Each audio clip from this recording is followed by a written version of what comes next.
नमस्ते। Last lecture में हमने अपना न्यू चैप्टर स्टार्ट किया था। चैप्टर का नेम क्या था? मैग्नेट्स। तो उसके बारे में हमने देखा कि आखिर मैग्नेट्स की शोध, डिस्कवरी ऑफ मैग्नेट्स कहाँ से हुआ है।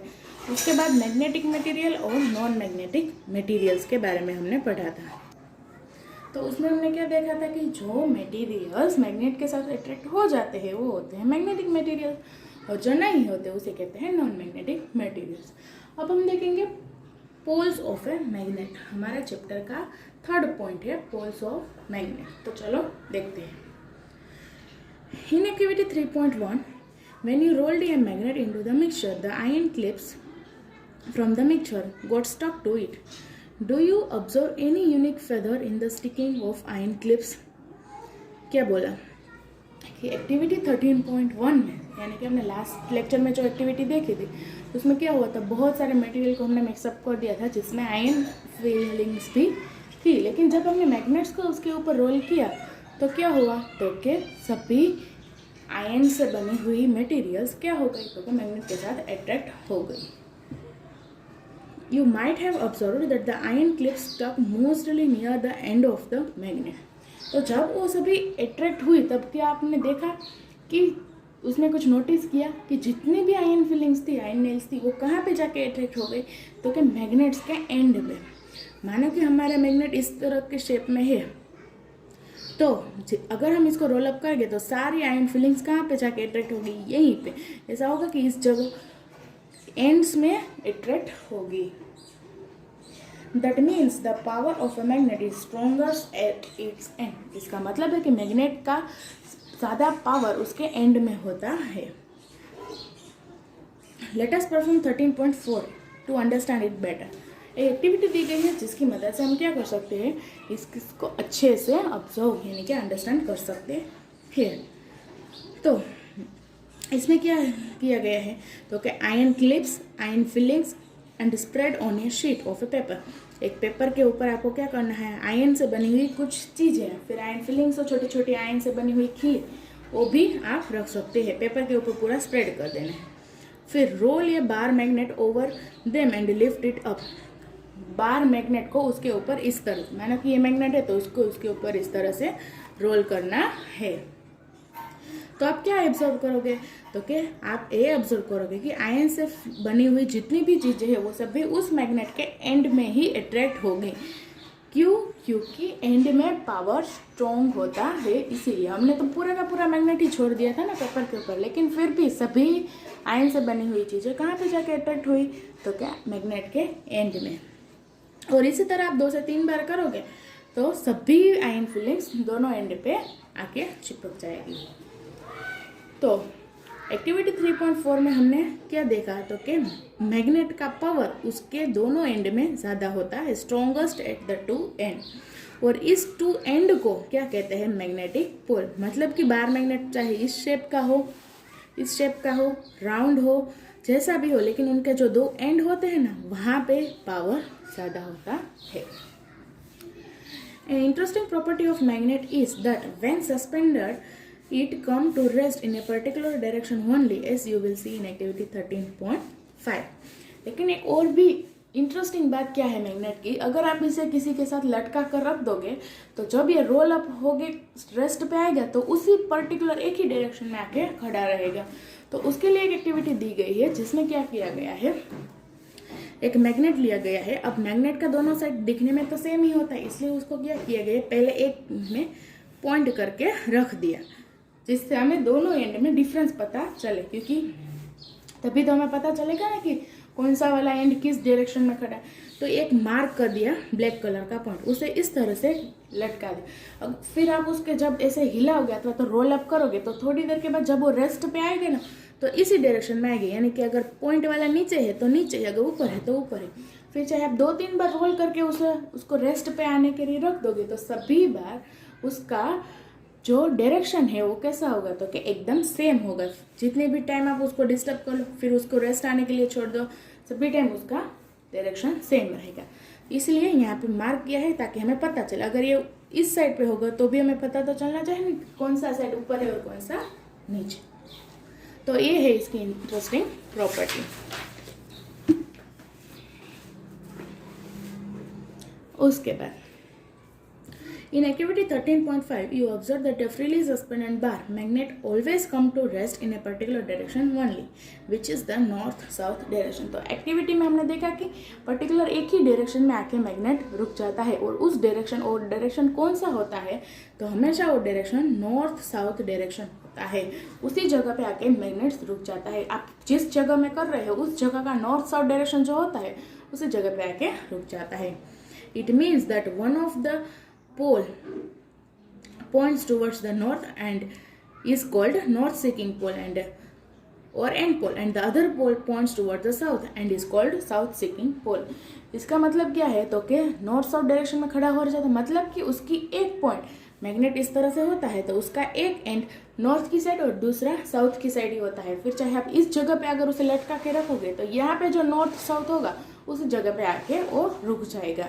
जो नॉर्थ के साइड है उसको कहते हैं एन पोल नॉर्थ सीकिंग पोल और जो साउथ के साइड में है उसे कहते हैं एस पोल साउथ सीकिंग पोल। यानी कि मैग्नेट में जो दो एंड्स होते हैं वो क्या होते हैं, नॉर्थ और south pole.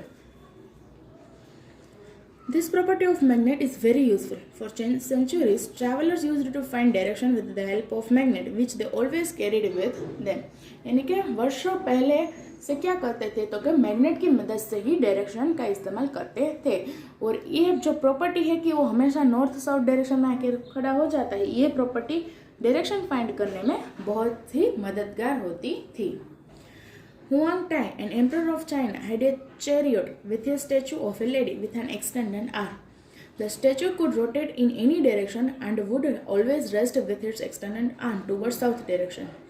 The emperor used it to locate direction when he used to go on his chariot to a new place.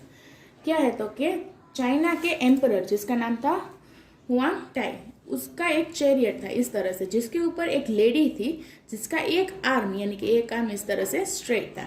वो आर्म में क्या था, मैग्नेट था। वो आर्म को इस तरह से रखा गया था कि वो हमेशा साउथ डायरेक्शन ही दिखाता है।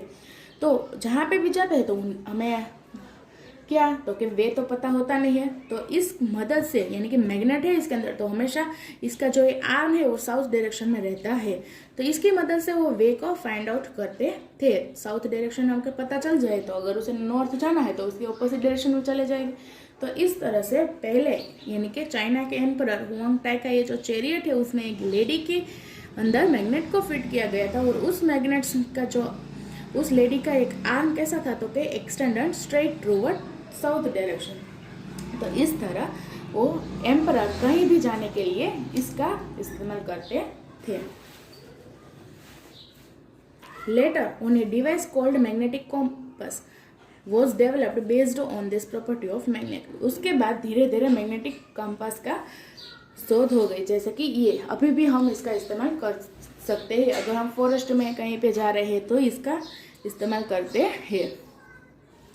A magnetic compass consists of a magnetized needle pivoted inside a small box with a glass cover on it। जो मैग्नेटिक कंपास होता है उसके अंदर क्या होता है, एक मैग्नेटिक नीडल होता है जिसके ऊपर पूरा ग्लास से कवर हुआ होता है। अगर आप सभी ने देखा ही होगा तो आपको ये अच्छे से समझ में आ रहा होगा, और अगर नहीं देखा है तो अगर आप नेट में सर्च मारोगे कि मैग्नेटिक कंपास तो उसमें अच्छे से उसका व्यू दिखाया गया है। उसके ऊपर का पूरा ग्लास का होता है और नीचे मैग्नेटिक नीडल होता है जो नॉर्थ साउथ डायरेक्शन को दिखाता है। The magnetic compass has a dial on which direction are marked. The magnetic needle when come to rest indicates the north-south direction. The north pole of a magnetized needle is always painted in a different color for easy identification. ये magnet जैसे कि हमने जो normal magnet था उसको भी जब हमने डिस्टर्ब करके रेस्ट पे आने के लिए छोड़ दिया तो वो भी नॉर्थ साउथ डायरेक्शन में ही आके खड़ा रहता था। उसी तरह इसको भी हम कहीं पे भी ले जाते हैं तो ये मूव होके कहाँ पे आके रुकते हैं, कहाँ पे रेस्ट पे आ जाता है, तो कि नॉर्थ साउथ डायरेक्शन में। और उसमें भी अगर हमें पता चले कि नॉर्थ कौन सा है और साउथ कौन सा है, इसके लिए एक नीडल के एंड में थोड़ा डिफरेंट कलर से क्या किया गया होता है, कलरिंग किया गया होता है ताकि हमें इजीली पता चल जाए। इसलिए To find the direction of a place, the magnetic compass is taken to that place. The needle of the compass starts rotating till the painted end reaches north marked on the compass. This indicates the direction in which the place is located. क्या कि अगर हमें कहीं पे जाना है, यानी कि अगर हमें कहीं पे जाना है और हम ये कंपास को लेके जाते हैं तो वहाँ पे जब तक वो नॉर्थ साउथ डायरेक्शन में नहीं आ जाता तब तक वो क्या रहता है, हिलता रहता है। और जब नॉर्थ साउथ डायरेक्शन में आता है तभी वो रेस्ट में यानी कि विदाउट डिस्टर्बिंग खड़ा रहता है। इसकी मदद से आपको पता चलेगा कि हम जिस जगह पे पहुंचना है वहाँ पे हम इजीली पहुंच जाते हैं। जिस जगह पे हम खड़े हैं वहाँ का नॉर्थ साउथ डायरेक्शन कंपास हमें दिखाता है। You just learned that the magnet has two poles. What happens when a magnet is cut into two? आपने ये तो समझा अभी तक कि मैग्नेट्स के दो पोल्स होते हैं, टू साइड्स होते हैं, एक नॉर्थ और दूसरा साउथ। लेकिन जब उस मैग्नेट को कट कर देते हैं तो क्या होता है, इसके बारे में देखना है। On cutting a magnet into two, each half become a complete magnet. This means on cutting the magnet from the middle, you get a new pair of north and south pole at the broken end, such that each broken piece is a complete magnet.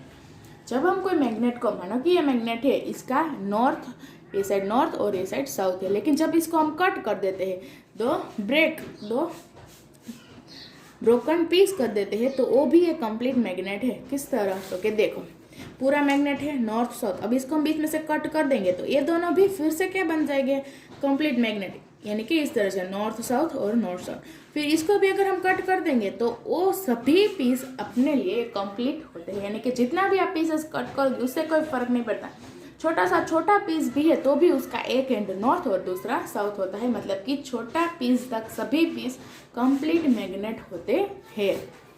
देखो, now if you further break these pairs into two, even then each piece will be complete magnet. जितना आप उसको break करते जाओगे तब तक वो complete magnet ही रहेगा। यानी कि छोटा से छोटा मैग्नेट हो तो भी उसका दो साइड तो होता ही है, एक होता है नॉर्थ, दूसरा south. If you continue this process, you will get smaller and smaller magnet each with a north pole and south pole. यानी कि जितना आप उसे कट करते जाएंगे उतने आपको मैग्नेट्स अलग अलग मिलते जाएंगे और सभी मैग्नेट्स में टू पोल्स होते हैं, नॉर्थ और south. Thus, you can conclude that the magnetic poles always exist in pairs, and a separate or an isolated pole, either north pole or south pole, cannot exist. यानी कि इससे आपको पता चलता है कि कोई भी मैग्नेट होता है उसमें दो पोल्स हमेशा साथ ही रहते हैं, नॉर्थ पोल और साउथ पोल। अगर ये नहीं है तो मैग्नेट भी एग्जिस्ट नहीं होता। Let us see what happens when the north pole of a magnet is both closer to the south pole of another magnet and vice versa. देखते हैं एक्टिविटी में कि जब एक मैग्नेट का नॉर्थ पोल और दूसरे मैग्नेट का साउथ पोल जब अट्रैक्ट होता है तब क्या होता है। तो क्या करते हैं एक्टिविटी में, देखो एक मैग्नेट है उसका नॉर्थ और साउथ मेजर करके रख दिया, एक साइड नॉर्थ और दूसरे साइड साउथ। उसी तरह अभी मैं पता तो है नहीं, लेकिन जस्ट हम इमेजिन कर रहे हैं, कहीं पे भी हमें पता नहीं है लेकिन अब पता चल जाएगा। देखो एक मैग्नेट को इस तरह से लटका दिया और दूसरा मैग्नेट हमारे हाथ में है, एक मैग्नेट का एक एंड, दोनों का आप देखो क्या करो, क्लोज लेके जाओ। अगर वो चिपक जाए तो एक नॉर्थ है और दूसरा साउथ है, और अगर वो चिपके नहीं तो क्या होगा, तो कि दोनों ही एक जैसे पोल है, नॉर्थ तो नॉर्थ और साउथ तो साउथ। क्या होगा कि नॉर्थ से साउथ अट्रैक्ट होगा, साउथ से नॉर्थ भी अट्रैक्ट होगा, लेकिन नॉर्थ एंड नॉर्थ और साउथ अट्रैक्ट नहीं होगा।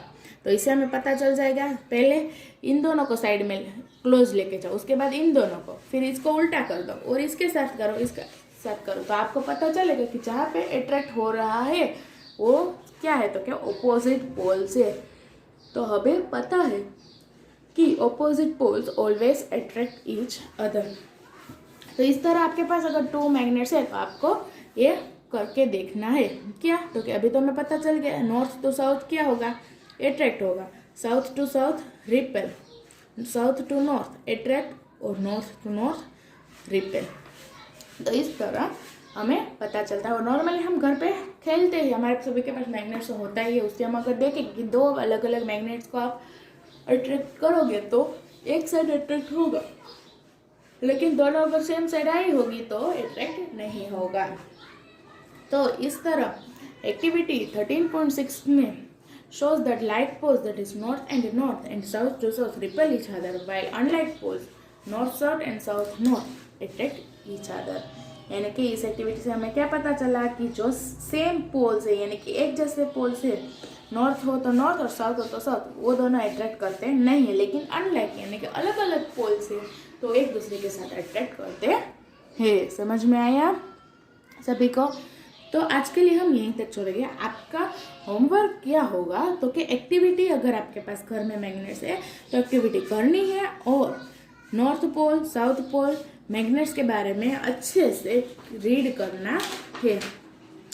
मैग्नेटिक पोल्स किसे कहते हैं, मैग्नेटिक पोल्स को पहले चाइना के एम्परर ने किस तरह से उसका इस्तेमाल किया था, कहाँ पे इसका इस्तेमाल करते हैं, कॉम्पास नीडल में क्या होता है, इन सभी के बारे में आपको अच्छे से लर्न करना है। ठीक है, नेक्स्ट लेक्चर में मिलते हैं। नमस्ते।